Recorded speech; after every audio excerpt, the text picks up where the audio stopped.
Saudara-saudara, sudah cukup lama kita tidak bertemu ya Pastor. Sudah lama sekali pun, tidak cukup lama sekali, udah 5 tahun. Lima, 5 tahun dan Sudah kembali banyak kita bertanya, Ah. mana ada lagi yang seperti itu katanya, tak tahu dia entah bilang podcast kan, yang seperti itu. Iya, iya, iya. Apa yang seperti itu aku bilang kan. Jadi Itu ya, yang cakap-cakap itu kalian katanya kan. nggak ada pastor bilang kasihlah sumbangan nggak. Tapi itulah mungkin sesudah lama entah apa yang terjadi dengan pastor selama tidak ada podcast ini, agak lain ku tengok tampilan itu bah. Ya kan ini penting ini kan, jubah ini tidak cukup lagi supaya orang lebih yakin. Oh betul-betul itu pas lihat ini salib ini lagi sendirian. Ya nanti sebentar lagi kalau aku jalan akan kubungkin gini. Oh, seperti dari itu gitu. Dari ini gambar paus kan. Saya mau meyakinkan aku ini orang kudus, lihatlah kan. Orang kudus, ada salib di sini dan aku akan sungguh-sungguh. Berat ini kan? Berat. Salib itu berat ini. Itu, dari salib itu. Jadi dari tampaknya Yerusalem ini, dari Yerusalem. Salib hidup pastor tempatnya kurang berat lagi. Jadi kayaknya pastor tambah lagi. Jadi apa nih maksudnya sehingga rela pastor membuat seperti ini begitu? Supaya saya berpikir supaya lebih meyakinkan. Kalau saya berjalan umpamanya semua orang melihat betul-betul orang saleh pastor. Oke. Lihat dulu salibnya itu, sampai dulu salibnya. Sudah lebih berat ku yakin ini daripada salib uskup yang besar itu. Iya. Betul, mungkin mengalahkan lebih katanya kan. Itulah. Atau sekalianlah apa itu pastor? Yang salib yang di altar itu bawa biar semakin nampak. Dan kalau kurang meyakinkan lagi kutunjukkan begini, saudara-saudara. Ini seperti jimat begitu kan. Jadi orang gitu betul. Ya ini. Tapi kalau kita agak rajin aku membaca kitab suci belakangan ini kan. Kalau ku tengok gaya pastor ini jadi seperti orang Farisi nih ku tengok.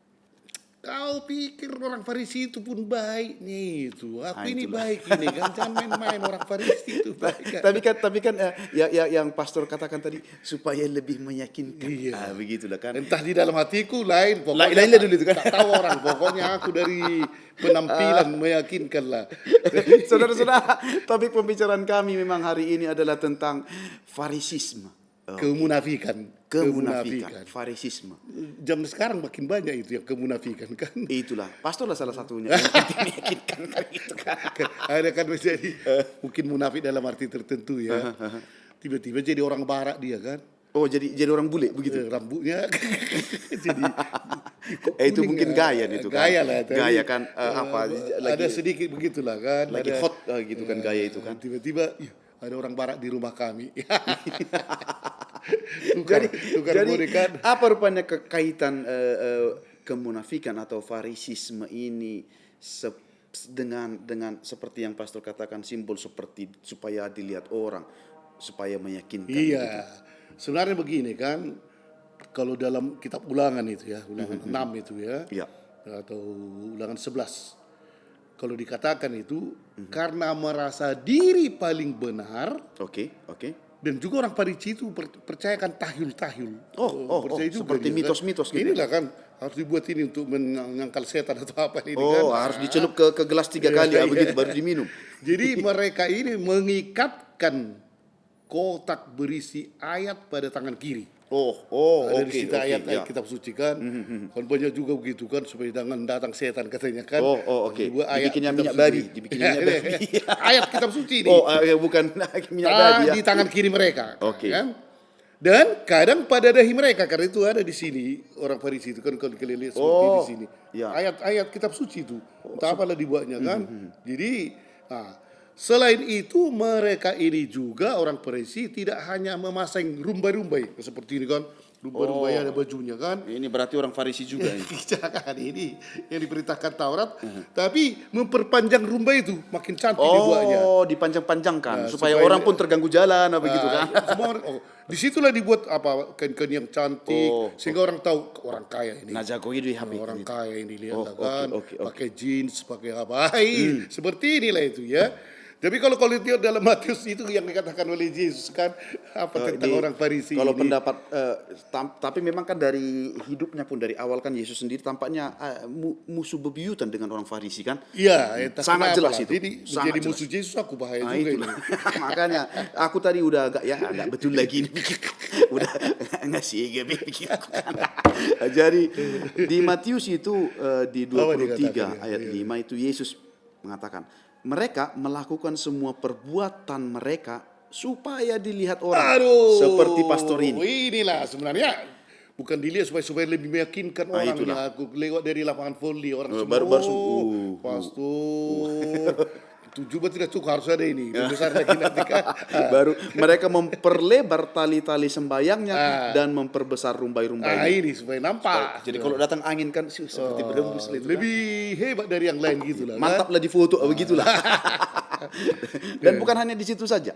Bukan hanya di situ saja. Di Matius 3 ayat 7 juga. Apa dikatakan ini, Yesus ya? Yesus ini agak lain dah begitu. Perbadalah dia di sini. Mengajak berantamlah dia.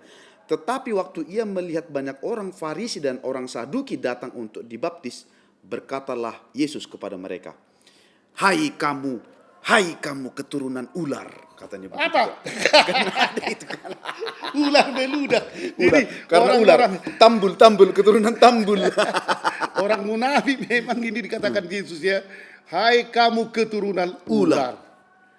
Sebenarnya kalau kita lihat sejarahnya ya, apa sebenarnya orang Farisi ini? Mungkin kita coba melihat sejarah di Perjanjian Lama atau sebelum. Oke. Ya. Kalau kata Farisi sebenarnya dari bahasa Ibrani itu, bahasa Ibrani prusim. Saya agak pintar. Perus yang berarti penjelasan. Jadi secara makna kata jadi orang Farisi berarti orang-orang yang menjelaskan. Menjelaskan. Pengkhotbah, begitu jadinya sebenarnya. Pengkhotbah, jangan main-main. Sumber informasi. Sumber informasi. Jadi kan lefareis menjelaskan, begitu kan?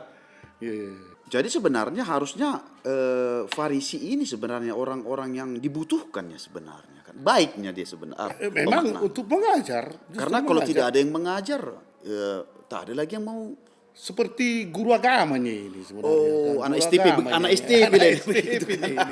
Guru agama di mana aku mengajar. Dan pastor juga ngajar di STP. Karena itu kupakai. Pantas lah gitu semua.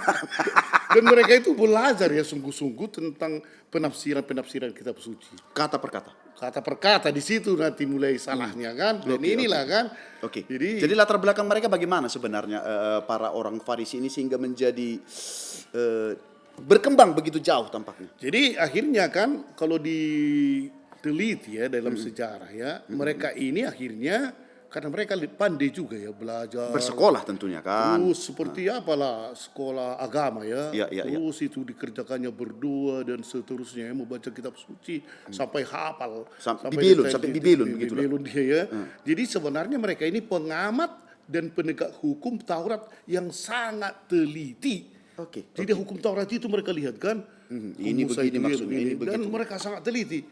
Jadi dikatakan juga bahwa mereka ini mencari dan memperhatikan hal-hal yang kecil. Satu huruf pun, satu kata, apa artinya, terus mereka tafsirkan ya. Dan ini luar biasa, hal-hal kecil itu yang menjadi apa kan, tidak lihat lagi tujuan teks ini tapi dilihat hal-hal kecil. Dan juga dikatakan mereka menjadi pengamat pelaksanaan hukum yang sangat teliti karena kerangka berpikir mereka sudah menjadi berbeda, yaitu bahwa Allah mencintai orang yang hanya kalau taat kau hukum Taurat, taat hukum. Berdua sekian kali, harus jongkok, harus begini, harus berpuasa, tak boleh lewat 2 kilometer, dan pakaianmu harus begini. Semua itu dilihatkan. Itu tertulis rupanya? Tertulis, dan mereka tafsirkan juga. Walaupun tidak tertulis seperti itu, mereka tafsirkan. Karena tadi mendetail ya. Dan akhirnya mereka mengatakan, hanya Allah mencintai orang yang taat hukum. Kalau tidak patuh, dihukum. Itulah pola pemikirannya. Allah itu penghukum. Akhirnya kan hilang kasihnya. Allah jadi seperti polisi. Polisi sangat polisi. Dalam arti polisi yang hebat kali. Pakai laptop lagi komputer di foto dan semua. Inilah itu. Jadi untuk mereka ajaran tentang hukum bagaimana inilah sebenarnya kan konsep agama bagi ini. Jadi kan konsep dasar agama bagi kaum Farisi itu adalah kepercayaan bahwa, Ya. jadi mereka itu percaya dan tampaknya membagikan, mengajarkan juga bahwa pembuangan ke Babel adalah akibat dari kegagalan Israel mematuhi hukum Taurat. Ini selalu hukum. Mengapa kalian dibuang ke Babel, ke Babylon? Ya? Iya, iya. Karena kalian tidak mengikuti hukum Taurat, kalian tidak memakan ini, kalian tidak berpuasa di sini, kalian tidak berdosa seperti ini, pakaianmu pun begini, kau yang berdarah dan Padahal seterusnya. orang Israel sangat trauma dengan namanya pembuangan kan gitu. Itu. Jadi mengapa kalian dibuang? Karena tidak taat hukum Taurat. Supaya tidak dibuang lagi, dengarlah kami. Ini kan? kan ya. Jadi lalu yang kedua, pelaksanaan Taurat adalah ini tugas perseorangan dan tugas nasional. Akhirnya menjadi ikut pemerintah. Oke. Jadi ikut polisi di situ. Kau tidak ke sinagoga? Seperti itu kan. Tangkap. Oke, jadi polisi agama jadi. Ya, ada polisinya kan. Jadi harus nasional. Jadi seperti anak STP bawa pentungan jadi kan. Itulah. Siapa yang tidak marminggu? Siapa yang tidak marminggu? Ikut negara di situ. Kalau kayak gitu aku pasti sering kena lah ya kan. Hukum Taurat akhirnya dibuat menjadi hukum negara. Jadi negara pun, raja pun, semua itu harus menjaga hukum Taurat itu. Yang tidak melaksanakan ini. Kenapa kau sampai sekian kilometer berjalan? Awas kau. Inilah orang Farisi itu kan. Oke. Yang berikutnya juga, orang Farisi ini membedakan hukum tertulis dan hukum lisan. Di sinilah mereka suka-sukanya kan hukum lisan. Lalu kaum Farisi menekankan ketaatan pada hukum tak tertulis. Oral law. Yang diucapkan kan. Jadi tidak ada dalam hukum Taurat, tapi mereka tafsirkan, dan itulah orang Farisi menekankan ketaatan pada hukum tak tertulis. Oke. Kadang-kadang pun melanggar yang tertulis nggak apa-apa. Yang ini karena ini sudah kita buat mulai dari dulu.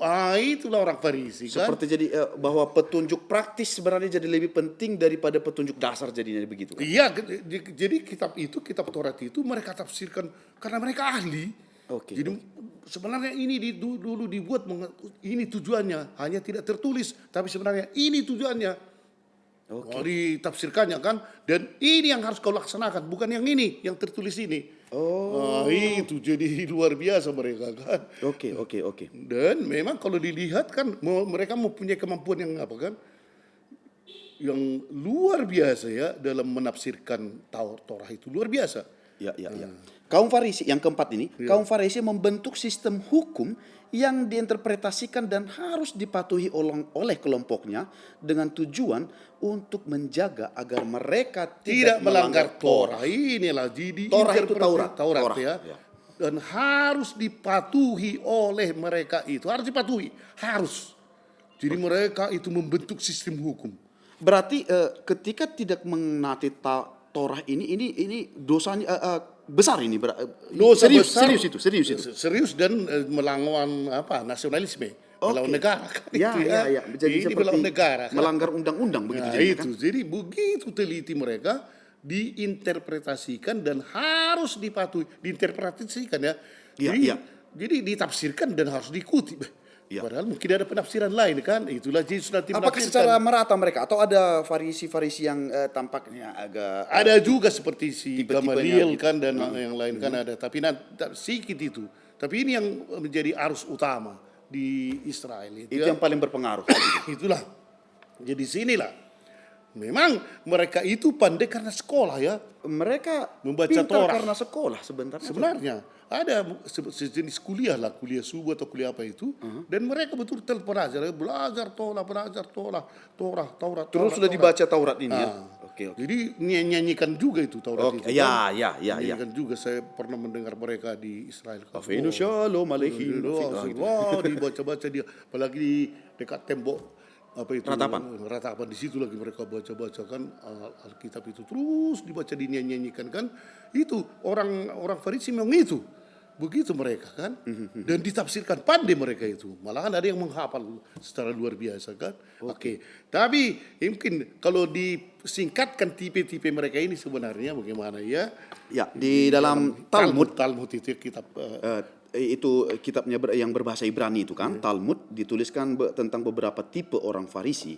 Satu, ada Farisi yang menyombongkan kebaikan-kebaikannya. Itu dia ya. Itulah, kalau saya sebenarnya tidak. Karena jadi kebaikan-kebaikan selalu sombongkannya. Ya. Jadi berdua nanti dia. Kalau pastor ini tidak menyombongkan, hanya seakan, gitu, seakan saja, seakan menyombongkan. Memang aku baik, tahu aku sombongkan. Itulah. Kan, Ya. Oke. Aku bukan mau sombong, tapi aku baik. Begitu kan. Lalu yang kedua, orang Farisi yang memalingkan wajahnya untuk menghindari melihat perempuan. Waktu itu rupanya kalau perempuan lihat terus jahat rupanya perempuan itu. Atau langsung tergoda dia kan. Otaknya yang rusak sebenarnya itu, otak laki-laki itu kan. Malang kali lah nasib perempuan pada waktu itu. Jadi lewat sudah cantik-cantik pula perempuannya, kita palingkan. Kita paling kasihan kali perempuan itu. Sudah mersanggul, sudah mermekap. Tak ada yang melihat. Tak ada yang melihat. Sebenarnya bukan perempuan yang salah. Bukan perempuan yang salah. Otak si laki-laki rusak. itu. Asal dilihatnya perempuan tak apa kan. Dia otak si laki-laki itu harus dioperasi sebenarnya kan. Ini ada orang Farisi seperti itu. Yang ketiga, orang Farisi yang sering mengangguk-anggukkan kepalanya seolah-olah bijaksana. Kalau ada padahal yang ngantuknya kan. Kalau ada orang menerangkan banyak begini. Sambil begini-begini singkotnya kan. Ini pastor. Padahal tak tahu sebenarnya aku kan. Ada begini, ada dan gitu. Dan pastor sering kayak gitu kan. Enggak lah, aku geleng-geleng kepalanya. Ini geleng-geleng. Geleng-geleng kepala ngasih gabe bahagia gitu ya. Baru ini ada orang Farisi yang menghitung kebaikannya. Itulah. Berapa kebaikanku hari ini. Tadi pagi aku sudah misa. Sudah hitungnya itu. Baru sesudah misa jam 10 ada dirijen di perkawinan. Tak dibayar. Jadi tidak ada semua kebaikannya dihitungnya karena dikiranya ini jasaku kepada Allah. Sudah kuikuti semua hukum Taurat. Aduh hebat juga aku. Itulah yang berdua di apa itu kan. Bukan seperti orang pemungut cukai ini. Di Bait Allah itu. Ya Allah ini tidak seperti orang ini aku. Terima kasih. Memang begitu kebaikannya itu disombongkannya kan, dihitung-hitungnya. Benar memang bahwa pemungut cukai itu ya memang banyak memakan apa orang kan, tapi dia sombongkan itu Pak. Ini tapi hatinya menjadi makin sombong karena baik. Padahal seorang pemungut cukai itu bertobat. Aku salah katanya. Ini tidak salah karena bikinnya udah hebat aku. Inilah ya. Yang kelima, ini agak benarlah sedikit begitu kan. Orang Farisi yang mematuhi Allah karena takut. Ada orang Farisi yang mematuhi Allah karena mengasihi Allah. Yang takut itu kayak si Gamaliel itulah ya. Si takut sebenarnya sangat rendah imannya itu kan karena takut. Aku takut kepada Allah, bukan karena cinta pamanya orang tua lah ya. Takut dalam arti negatif kan begini kan. Mengapa kau belajar takut kali aku nanti dipukul bapak. Tapi sebenarnya yang paling baik, mengapa belajar kau? Iya, bapak aku sudah, orang tua aku sudah habis-habisan menyekolahkan aku. Mengapa aku? Itu yang bagus. Itulah. Tapi kalau karena takut kita beriman, karena takut kita taat, itu rendah sekali itu. Jadi kan sebenarnya ketika mereka artinya kan karena mereka sekolah kan waktu itu kan. Pada masa itu sekolah tidak banyak orang yang bersekolah kan. Dan kan. juga karena mereka ini ahli tafsir hukum Taurat. Pandai berbicara tampaknya. Dan pandai sekali berbicara. Dan memang pandai mereka menafsirkannya itu dan membacanya dan menerangkannya. Akhirnya mereka apa yang terjadi kan? Mereka menjadi arogan dong. Sombonglah mereka kan. Hanya kami yang benar. Sudah doktor kau rupanya. Gitu kan. Karena dia mengikuti secara detail dan orang tidak mengikuti secara detail, dia merasa sombong lahirnya kan. Akulah yang tahu jalan ke surga. Gitu dia. Dan mereka hanya melihat formalitas. Formalitas. Kalau kau umpamanya pergi ke sinagoga pada waktu tertentu, kan ada waktu kan mereka akhirnya berdua di pinggir-pinggir jalan. Formalitas kan. Waktunya berdua sekarang. Sengaja dia tidak masuk ke apa itu, mungkin agak pada di luar dia. Dia dan kuat-kuat suaranya kan itu yang dikatakan oleh Yesus. Dibelokkan mereka karena formalitas harus berdua jam sekian dan akhirnya memang mereka buat itu ya. Di mana mereka berada? Di pasar mereka berada berdua mereka di situ sehingga mengganggu orang yang lewat. Jadi formalitas yang berlebihan sebenarnya kan. Mensyaratkan detail pakaiannya ini dan seterusnya. Kau harus berjalan sekian kilometer, tak boleh pada hari Sabat, tak boleh menyentuh mayat, tak boleh umpamanya menolong orang atau apapun tak bisa jangan melangkah lebih dari sekian langkah begitu. Jadi banyak kali tidak boleh berkeringat, tidak boleh meneteskan keringat begitu boleh memasak, tak boleh makan ini dan semua begitu itu mendetail. Nah, inilah kan. Jadi akhirnya mengabaikan sebenarnya ketentuan hukum moral yang lebih tinggi. Sebenarnya hukum moral ya. Jadi kenapa kau umpamanya tidak pergi ke sana? Memang karena ada di situ bahaya dan seterusnya kan. Oke. Tapi kalau umpamanya ada sesuatu yang sangat penting, aku juga pergi ke sana. Demi menolong sesama umpamanya kan. Demi kasih. Walaupun kau larang. Bukan umpamanya kita katakanlah dulu ada orang yang datang mohon bantuan kepada kita kan. Tapi sepertinya musuh kita lah, tak suka kita kan. Tapi dia butuh bantuan, donor darah umpamanya kan. Aku butuh bantuan ini. Kasih harus mendorong. Walaupun kau tidak ku kenal, walaupun kau musuhku, oke, aku mau. Ini sebenarnya kan hukum moral itu bukan formalnya. Kau sebenarnya tak bisa begini karena secara hukum tidak pas, tapi hukummu itu. Dan hal-hal seperti inilah yang selalu dikritik Yesus tentang itulah. Jadi di sinilah jadi muatannya jadi diabaikan hanya demi bungkusnya. Kasih hilang. Muatannya itu kasih itu sendiri. Seperti umpamanya ada orang jatuh, tapi hari Sabat. Harus dibiarkan. Biarkan aja. Gitu. Nah, itu yang dilihat oleh Yesus itu kan. Itu yang dikritiknya kan. Jadi Yesus menyembuhkan orang sakit hari Sabat. Kau sembuhkan hari Sabat kan masih ada hari Jumat, kenapa kau hari Kamis masih ada hari Minggu? Padahal itu sudah pendarahan. Gitu. Tak boleh. Karena apa? Hukum Taurat mengatakan tidak. Inilah hukum itu padahal kasih. Tolong entah apapun hukummu itu ini perlu dibantu. Kan mengerikan juga itu Jadi memang saudara-saudara ada 7 kali ada 7 kali Yesus itu dalam mengkritik orang Farisi begitu. Dikritik habis-habisan. 1, mereka mengajarkan tentang Allah namun tidak mencintai Allah. Nah ini hormat pokoknya pergi kau ke gereja atau kemanapun harus begini, harus kau mengasih persepuluhan dan seterusnya. Tapi sebenarnya tidak mencintai Allah. Baru ada ini kayak orang Batak ini tengok. Orang Batak yang begini. Mereka tidak dapat masuk ke dalam kerajaan Allah dan mereka pun tidak membiarkan orang lain masuk ke dalam kerajaan Allah ini. Mereka sendiri tidak masuk. Dan dia udah aku dibegu. Dia sendiri pun tidak masuk, tapi dilarangnya pula orang masuk. Dilarangnya orang masuk. Wah, ini.